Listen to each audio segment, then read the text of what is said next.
Okay, Andrew, thank you very much for letting me interview you with your new book, and congratulations on your new book. These are not these gentle people. Yeah. And just a quick summary of the book, so and not too many spoilers for you, for our listeners. This book is a courtroom drama about two men that have been murdered. Two innocent men have been murdered by farmers. It's a farm attack, and it's a courtroom drama about the ins and outs of what happened. So my first question to you is that it reminded me of To Kill a Mockingbird as well as In Cold Blood. Now, To Kill a Mockingbird, that is obviously the reference to the courtroom drama and the blurring of the truth throughout the court case. Would you agree with me with that statement?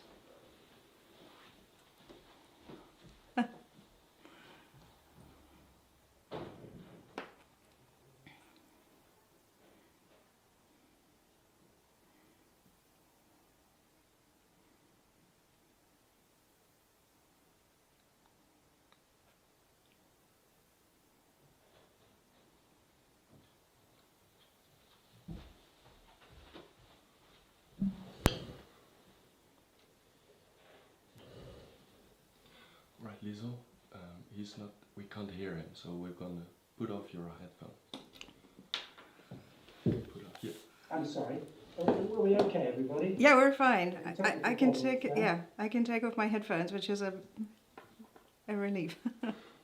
You can still hear me, can you? I can still hear you. Yes, that's much better. Okay, so Good. the there's the So it's just to pick up there, I was saying that, it's not correct to say the two men were murdered, they were killed. I think that's an important legal distinction. And I would say that, yes, the In Cold Blood reference, I think, in terms of the way I tried to write a book that if you read it and you don't know the events and you don't know much about South Africa or haven't followed the news, you could well be forgiven for thinking it was fiction.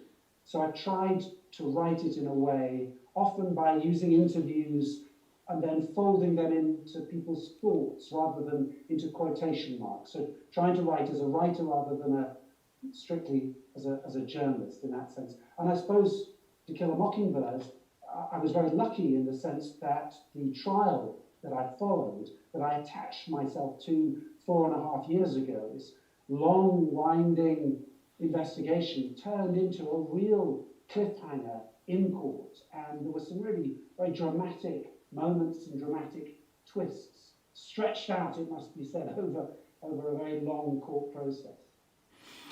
Okay, because yes, indeed, you covered the Oscar Pistorius case in 2014.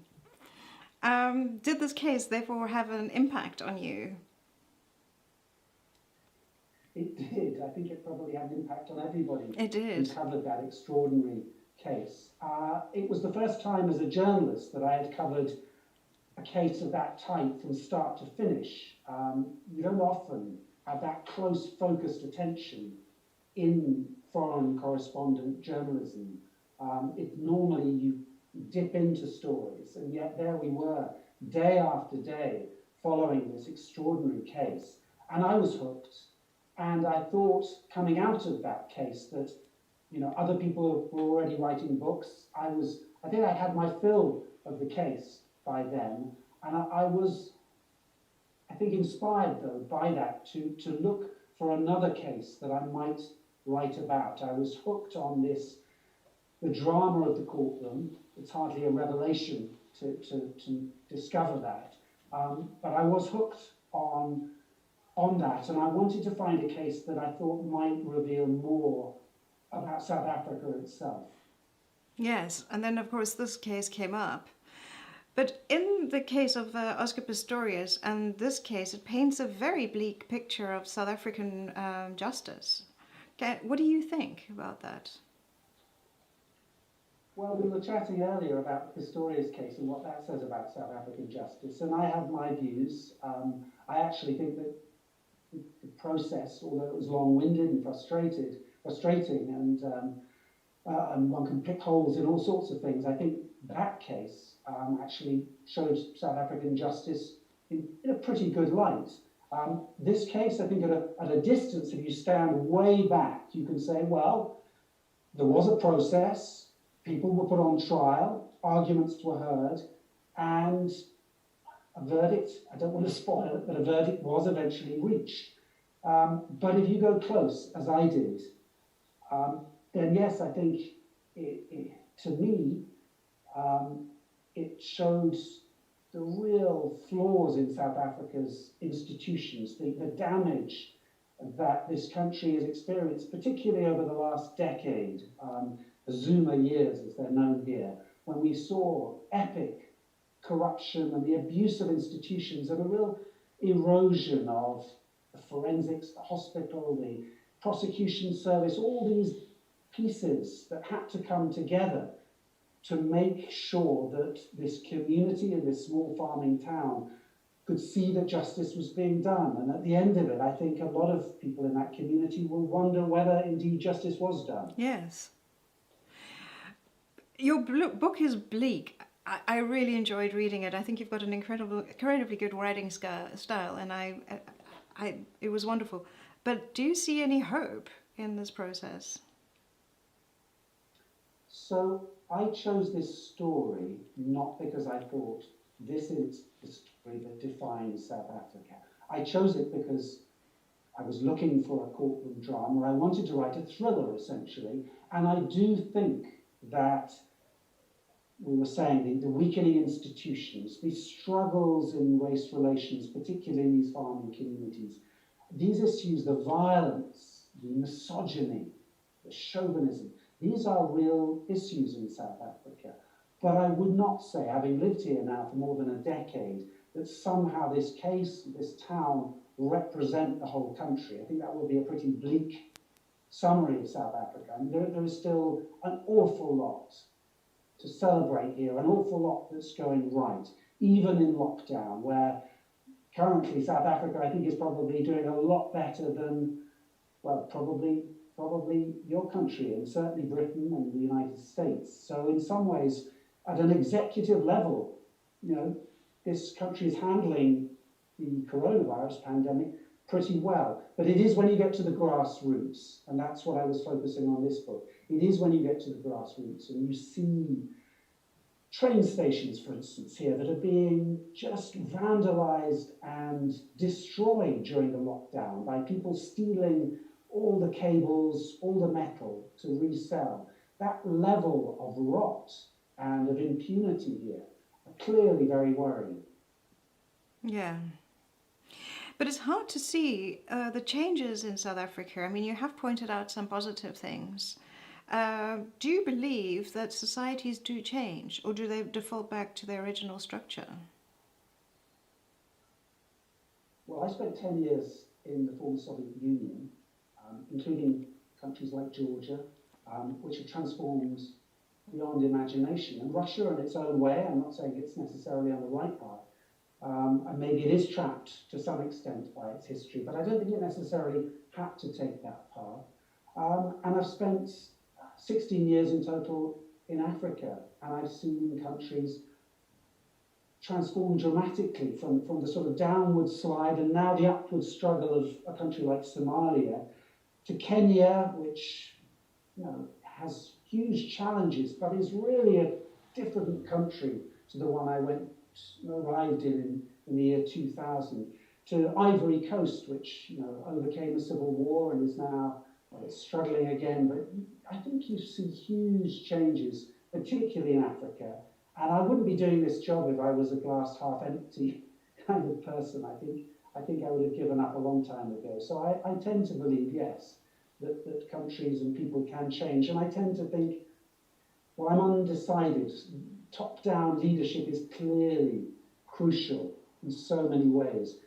But I think the bottom-up reforms and changes are also, you know, you can't pick one over the other. It has to come from both ends. Yeah.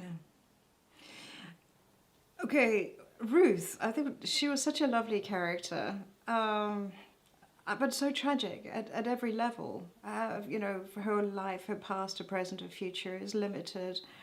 But she was the only person that I thought the only character that I liked. What is she doing now? How is she now? Does she accept the verdict? Is she still traumatized by the whole experience? Is she apathetic? So Ruth Kokota is the mother of Samuel, who's one of the two men in this book who died very early on in January 2016 when they were accused of robbing an elderly white farmer, and they were then chased across the fields by this farmer's neighbours and viciously assaulted. And Ruth, throughout, is one of these people, one of these characters who was generous enough to open their heart to me. And she is extremely poor. She lives in a tin shack in an informal settlement, half an hour's drive from the spot where her son died and where she used to live. She is a very bold, very humorous, very engaging woman who I've enormous respect for. I think had she had a better education under apartheid, I think she could have prospered and been a very successful person. In the end, she was robbed of the chance of that and ended up spending her life cleaning on farms for white people, for white farmers. And her husband died a few years ago. She's left with two sons, neither of whom currently have a job, neither of whom are, frankly, anything to compare with her older son Samuel, who really was the breadwinner and the leading figure in the family. And Ruth now is struggling enormously. She still lives in her shack. She has no help from government, really. And without wanting to betray too many of her secrets, because I don't, the thing I found most impressive is that she wants her son's story told, and she recognized that I was the only person interested in telling her son's story. So she's been very frank about her life and about her sense that her life is in many ways is over now. And she's not well. She has high blood pressure and so on. So it is a very sad story of Ruth Kokota. Yeah, it is. And what about who's the bleakest character that you experience? I'm thinking Anton must have been a challenging person to interview. Who would you? It's tricky for me, Yeah. and there are lots of. Well, I suppose the way I've come at it actually is because the way I wanted to write the book was not to be too judgmental. I think you can see probably where I stand on issues, and I haven't shirked from commenting here and there, but I really wanted to let these people speak for themselves, and I really wanted to kind of get to know them and to promise them that I would give their perspective. And in a way, a question like yours, which I respect, it almost feels like a betrayal, because I don't want to turn around and criticize these people, although clearly some of them are appalling racists who committed atrocious crimes and have been found guilty in some cases of those crimes. What I would say overall, and this is slightly dodging your question, is that I discovered over the course of these 4 years that it was the women in this story who were, by and large, the courageous ones, and who, by and large, to an extraordinary degree, were victims of domestic abuse, of male violence. And I was staggered by, over the course of these 4 years, how many of them quietly and often towards the end of the process of being interviewed by me over all these years, would finally admit that they too had suffered this in their marriages or in their relationships or in their families. And so I suppose it was that sense of a culture of violence. And obviously this is a story about male-on-male violence. But what really struck me was the extent to which it is a story above all about the survivors, the women who survived and who were bold enough and brave enough to pick up the pieces and to tell the tale. Yeah, that is brave. Okay, and Baba, why did Baba not tell this to go to the police and give his side of the story? He died so abruptly? Yeah, tell us a bit about Baba. That was a surprise at the end of the book. You left him right to the end. He took his story to his grave. Was he Yes, afraid? I don't want to give everything away about I know, Baba, but it's such because he is a a... character who does emerge at the end of the story. As I am trying, I suppose, I'm trying to stumble towards my own conclusions about what really happened with those 2 or 3 black farm workers who went out that evening, that late afternoon, to the farms, to the white farms, either to go and rob somebody, or, as almost the entire black community, their friends and family insisted, to go and confront and ask for unpaid wages from their white employees. And it's a mystery at the heart of the book, and Baba emerges towards the end of the book, and I think helps guide the reader and guide me towards something close to a conclusion, even though there are mysteries in this book that I don't think are ever quite resolved, and that's one of them. Yes. Yes. He must have been scared. Anyway. You did a huge amount of research. You transcribed 1 million words, or approximately 1 million words for this book. I mean, how did you experience that? You went to unusual places, you met unusual people. Can you tell us about their experience? Did you have some surprising experiences?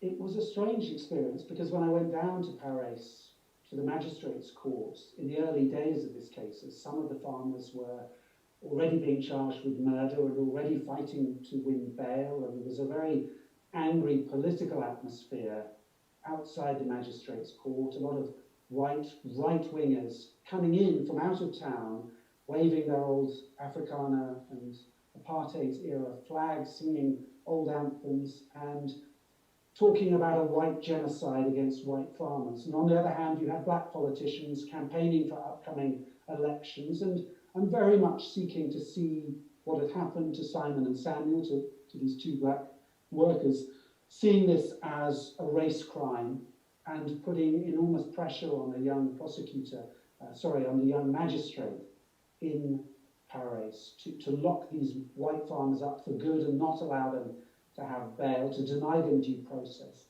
And I guess I was bewildered at first by all these characters and wondering whether I could ever win their trust. But ultimately, time was my greatest friend in this, because over the years that I went down to Paris, it's about an hour's drive from my house, stood outside court, going to each group, all these very bitterly opposed groups, different farming groups, the prosecution, the hawks, the families of the 2 dead men. I would circulate and speak to each of them very openly and try to persuade these people who are in the midst of a very traumatic event, try to convince them that I had no axe to grind, this Englishman, this foreigner in Boer country, that I didn't have an axe to grind, and that I didn't plan to betray any secrets or to betray their trust, and at least wouldn't write or publish anything until after the murder trial was over. And slowly, I think for different reasons, people started coming forward to me, particularly the women, the wives of the accused, the wives and mothers of the 2 dead men. And slowly, I sat them down with a small dictaphone and tried to kind of get into a relationship, I suppose, of conversation rather than of interview. Although there was no subterfuge about it. But then I would sit down every evening and I would transcribe these words, and that process I found very useful in trying to kind of work out where the story was going, how I would tell it, and yes, and to follow this unfolding drama, which gripped me to the end, which kept surprising me and kept bringing me back even when I was sort of thinking I couldn't bear another year to go past and wait for the judge to finally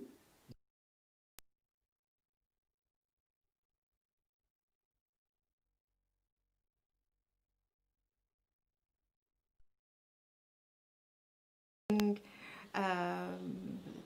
to have done that. I mean, as you said in your book, you know, it is a challenge to be able to translate what people have to go from non-fiction to a literary non-fiction. What did you find throughout that process? How did it go? Well, I loved it. It was a real challenge. I wanted to stretch myself as a writer and not write a journalist book, but write something that felt like a novel, which was also true to the people involved. So, for instance, and I discussed this a lot with my editor here in South Africa, the great Alison Lowry, who works with Pam Macmillan here at Picador, and we decided early on that we weren't going to use quotation marks too often, that we were going to make it clear when I was quoting somebody that often those quotations would take the form of people's thoughts, people's subconscious, or at least what people were reflecting on, so that it wasn't he said, she said the whole way through. So I would have these long interviews and I would talk to people about what they were thinking when various events happened, and then I would try and reconstruct them from different perspectives, in a way at times as cinematically as I could. And sometimes, occasionally, I would move events, or at least thoughts and reflections about events, or quotes from interviews, and I would put them into certain episodes where I knew that they were broadly true. And of course I had all the evidence from the trial itself, all these witnesses, all these statements, these cross-examinations, and I could use them not just in the trial itself, but also to keep returning again and again to the corner of this field where in this dying light on the 6th of January 2016, these farmers took it in turns to beat these two men over and over again, and then to tell the story from their own opinions, because of course the farmers split up and betrayed each other, and each pointed the finger and told different versions of who had done what to whom. Yeah. And can you give our writers that may be listening to us a glimpse into your daily writing routine? Something about who you are? So I was very lucky in the process of researching my previous book, which was about Mogadishu, Somalia, and a British Somali who went back to the ruins of the country to try and help rebuild it. I was very lucky to meet a Somali novelist called Nuruddin Farah, who lives in Cape Town and is a truly great literary figure and writer. And we became friends over the years that I was researching this. And he said, his advice to me was to milk the cow, is how he described his process, that every day you had to come down and sit at your computer, and even if you had nothing to say, you had to go through the process of writing. What I did was I would write every morning for a few hours and set myself a rough target, I tried to write short chapters this time round, so I try and set myself the target of a chapter or half a chapter. But then I would spend the afternoons doing research, getting all my different transcripts together, working out what I was going to do the next day. And then I found myself every morning having this lovely giddy feeling of coming downstairs, knowing roughly what I was going to write, and just having this enormous sense of excitement about spending those few hours trying to make it, to put it together. And what are you reading at the moment? What authors inspire you? So I just finished a Zimbabwean novelist called Titi Dangaremba's first book, Nervous Conditions. She's actually just been shortlisted for the Booker Prize. She's been in the news because she was arrested for doing a one-woman protest against the regime there, the government in Zimbabwe. So she's a very courageous figure, and she's written this beautiful trilogy now, and it's the last in that trilogy, this Mournable Body, for which she's been shortlisted. But her first book is this story of this young, rural Zimbabwean girl growing up in quite real hardship, and it's just a very simple but very moving story. So I've been reading that, And I've also been reading a book called Apeirogon. It's by Colin McCann, wonderful writer, and it's fascinated me because it's again, it's non-fiction, it's a novel, but it's told in this sort of exploded mosaic of an Israeli and a Palestinian who both lose their daughters during the troubles in the occupied territories and in Jerusalem, and it's an extraordinary work. And as a BBC Africa correspondent, how has this prepared you to be a writer? Well, the bottom line for me is that when people say it's hard to write a book, I thought it was going to be hard, but actually if you spend 30 years writing every day to deadlines, it turns out that actually it's not so difficult. You're trained. So in that sense, it's been very useful. I think in other ways as well, it's been, what is a journalist's job but to tell stories and also to persuade people to tell you their stories. And so I've got many years of listening to people and learning how to listen and hopefully learning what questions to ask. Yeah. And my very last question, what made you become a journalist? In retrospect, it all looks terribly sensible and joined up. Studying English at university and then following on and becoming a journalist. But actually, when I left university in the UK, having studied English, I didn't really have a strong sense of what I wanted to do. I fell into journalism by doing a journalism course. And the first day, they sent me out into London with a tape recorder. And I remember going to Sadler's Wells, which is a beautiful opera company theatre there, and they were having a chess competition. And I decided to make a report about this chess competition and about the commentator and what it's like to be a commentator at a chess competition, because of course this was for the radio mostly, and I was hooked. This sort of access you have, this ability to just stride into the unknown and start being nosy and asking questions, and that was it really. I was hooked from there. Okay. If anybody would like to send some messages in the chat, we're finished with our questions. So if anybody would like to ask Andrew some questions, then we can answer those. Otherwise,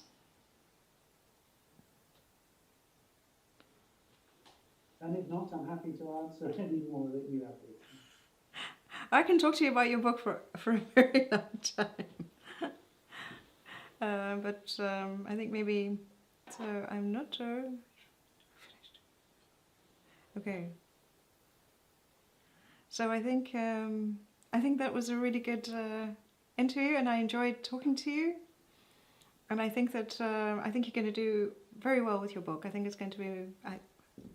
I think it's going to be great. I think it's a really good book to read, and it's well researched, and I certainly enjoyed it. Thank you so much for talking to me. It's been a great pleasure. Great, thanks. Farewell from springtime, nearly summertime in Johannesburg. Okay, well, farewell from nearly autumn time, Amsterdam.